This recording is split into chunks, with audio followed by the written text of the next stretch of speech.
अब रात ने अपनी पकड़ पुख्ता कर ली थी।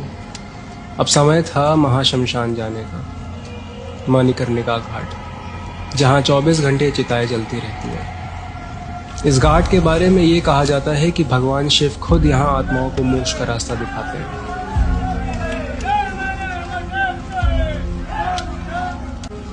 मणिकर्णिका की ओर जाती गलियों में कुछ अजीब सा महसूस हो रहा था, जैसे किसी ने सीने पे कुछ भारी सा रख दिया हो। Different kind of energy. Her 5 minute में एक नया शव घाट तक पहुंचता।